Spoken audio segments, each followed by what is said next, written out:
Assalamualaikum anak-anak kelas 8. Hari ini ketemu lagi sama saya, Bu Leli, di bab baru yaitu tentang sistem pencernaan manusia. Kita sudah selesai di materi struktur dan fungsi pada tumbuhan ya. Jadi kalian perhatikan materi ini baik-baik.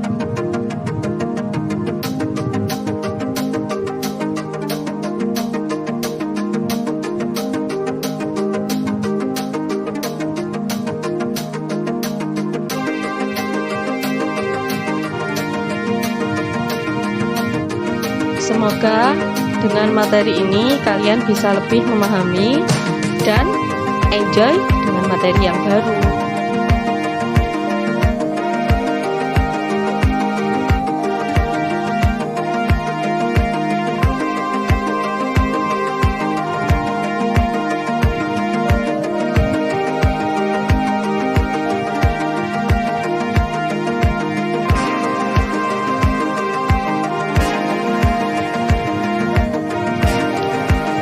Sebelum kita memulai pembelajaran hari ini, siapkan alat tulis kalian dan jangan lupa berdoa agar proses pembelajaran kali ini berjalan lancar dan kalian dapat memahami apa yang Bu Leli sampaikan.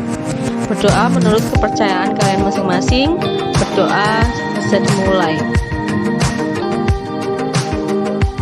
Berdoa selesai.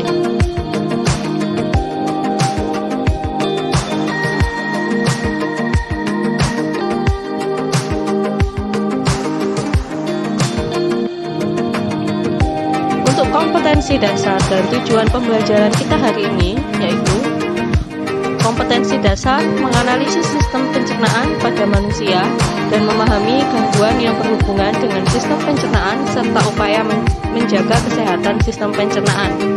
Tujuan pembelajaran kita untuk hari ini yang pertama mengidentifikasi kebutuhan energi, menyebutkan jenis nutrisi yang dibutuhkan tubuh, mengidentifikasi jumlah nutrisi yang dibutuhkan oleh tubuh, dan mengidentifikasi kandungan nutrisi dalam setiap makanan.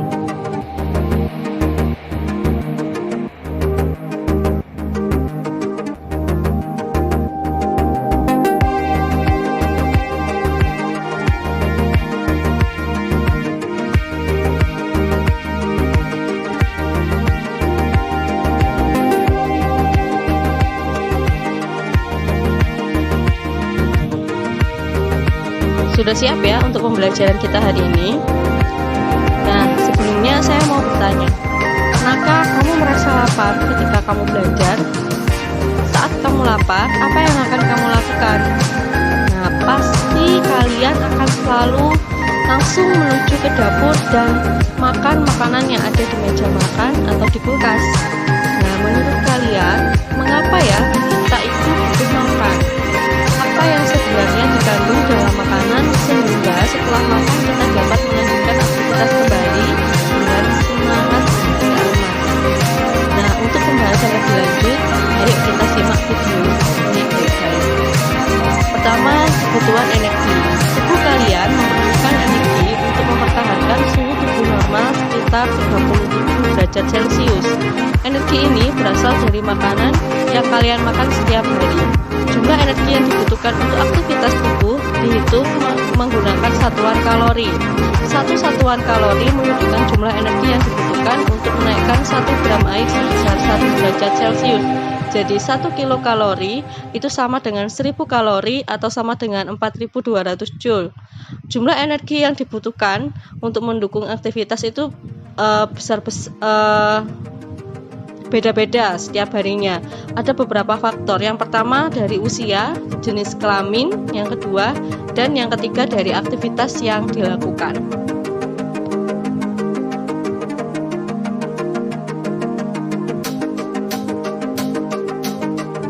Nah, di sini saya memberikan contoh kegiatan dan kalori yang dihasilkan.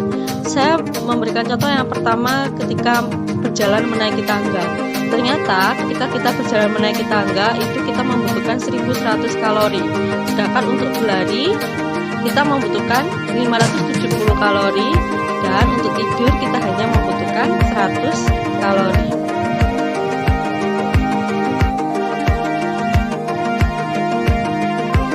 Apa hubungannya sih Bu? Nah, kita akan bahas di sini itu yang Jadi, ketika kalori yang masuk dalam tubuh melalui makanan sama dengan kalori yang dikeluarkan melalui metabolisme tubuh dan aktivitas otot.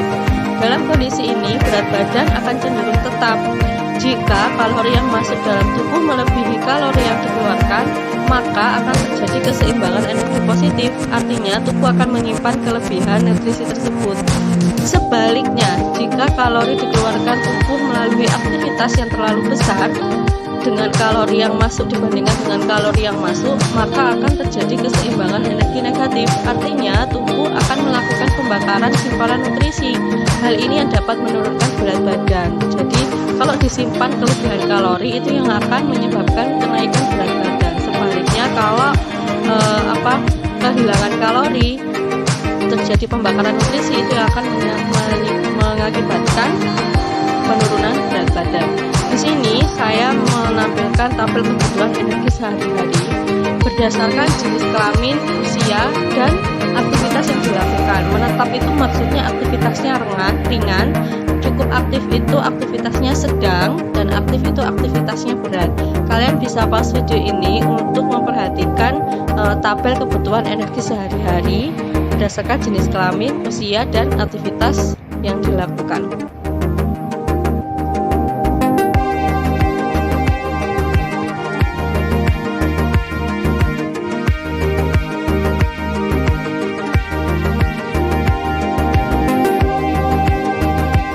Di sini Bu Leli juga menampilkan tabel aktivitas fisik untuk menghitung kebutuhan kalori.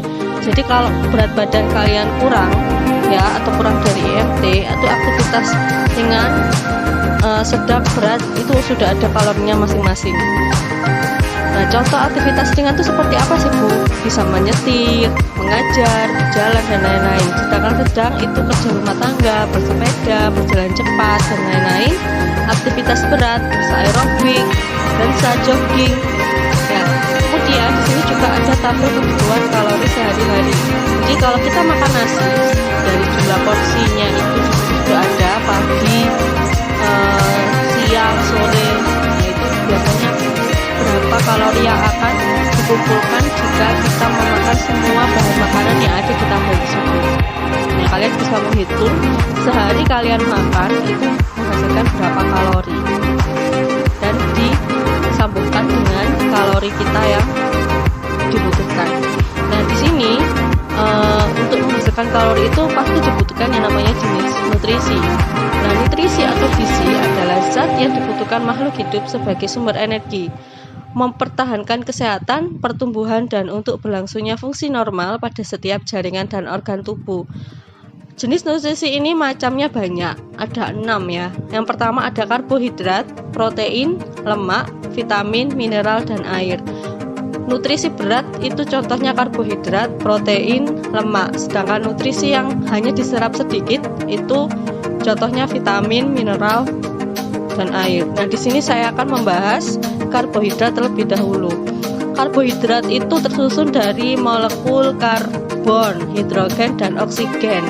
1 gram karbohidrat itu menghasilkan 4,1 kilokalori. Karbohidrat terbagi menjadi 3, ada gula, pati, dan serat. Gula itu contohnya dari buah-buahan, madu, dan susu, sedangkan pati itu dari umbi-umbian seperti kentang, ketela, dan lain sebagainya. Ada beras juga, pati. Sedangkan untuk serat itu biasanya terdapat pada selulosa yang ditemukan pada dinding sel tumbuhan. Jika kalian mengkonsumsi karbohidrat terlalu banyak, itu tidak baik untuk kesehatan karena nantinya akan menyebabkan penyakit diabetes. Nah, untuk mengukur apakah kadar gula darah kalian itu normal atau tidak, kalian bisa melakukan pengecekan. Nah, untuk pengecekannya kalian bisa baca tadi keterangan tadi yang di Bu Leli tadi dengan cara mempost videonya ya. Nah, sekarang saya masuk ke lemak.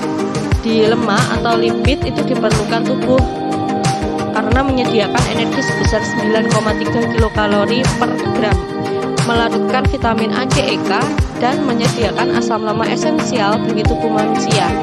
Nanti kita akan bahas bagaimana proses pencernaan lemak dalam tubuh kita. Lemak itu dibagi menjadi 2, ada lemak jenuh dan ada lemak yang tak jenuh. Lemak yang jenuh ini yang berbahaya bagi tubuh kita karena nantinya akan bisa berubah menjadi kolesterol. Sedangkan lemak yang tidak jenuh ini lemak yang baik dikonsumsi untuk tubuh kita. Nah, di sini Bu Leli juga sudah menampilkan contoh lemak jenuh dan lemak tidak jenuh. Kalian bisa baca ya baik-baik. Pause ya, pause video ini untuk bisa membaca keterangan lebih lanjut. Oke, lanjut. Saya akan membahas tentang protein. Protein itu dibutuhkan oleh tubuh kita sebagai penghasil energi. Jadi selain karbo, protein itu juga dibutuhkan pada tubuh kita untuk penghasil energi. Selain itu untuk pertumbuhan dan mengganti sel-sel tubuh yang rusak, membuat enzim dan hormon, dan membentuk antibodi atau sistem kekebalan tubuh. Protein merupakan molekul besar yang terdiri atas sejumlah asam amino. Asam amino ini terdiri atas karbon, hidrogen, oksigen, nitrogen, dan kadang-kadang juga ada belerang. Kalian pasti sudah familiar dengan protein. Itu terbagi menjadi ada berapa? Ada dua, yaitu protein nabati dan protein hewani. Silakan kalian baca sendiri keterangannya ya.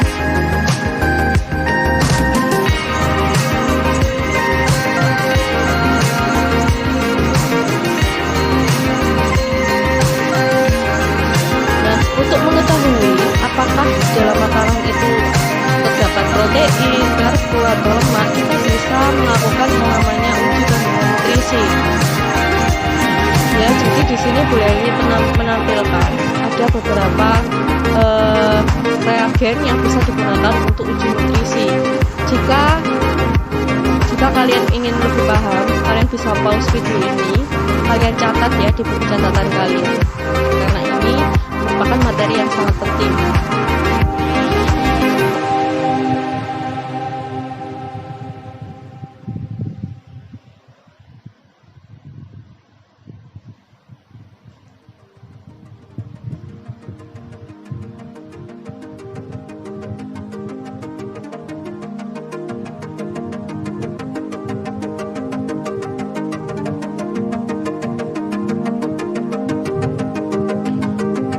Selanjutnya, ada jenis nutrisi lain yang diperlukan juga oleh tubuh kita.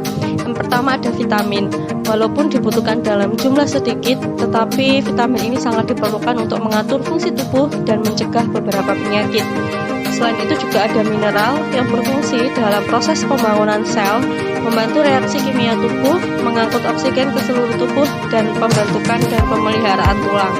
Dan yang paling penting, air. Air ini fungsinya banyak ya, ada untuk pembentuk sel dan cairan tubuh, pengatur suhu tubuh, pelarut zat gizi lain, dan pembantu proses pencernaan makanan, pengemas dan bantalan, media transportasi, dan mediasi sama metabolisme. Jadi sangat banyak fungsi air bagi tubuh kita ya. Jadi semua jenis nutrisi itu diperlukan dalam tubuh kita.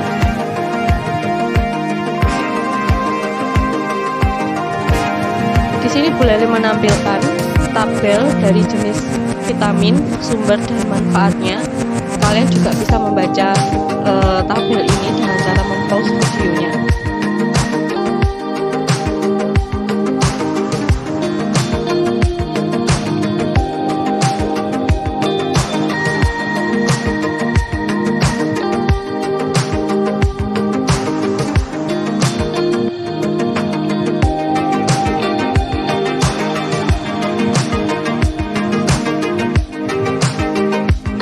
Bisa juga kalian tambahkan di buku catatan HIPA kalian ya. Jadi apapun yang saya jelaskan, tolong untuk bisa kalian tambahkan di buku catatan HIPA. Oke, selanjutnya Bu Leli juga menampilkan tabel berbagai jenis mineral yang dibutuhkan oleh tubuh. Di situ ada kalsium, ada fosfor, ada natrium, kemudian ada besi, ada tembaga. Jadi di situ ada beberapa golongan, bisa kalian baca, kalian catat fungsinya untuk apa, sumbernya dari mana mineral tersebut. Oke?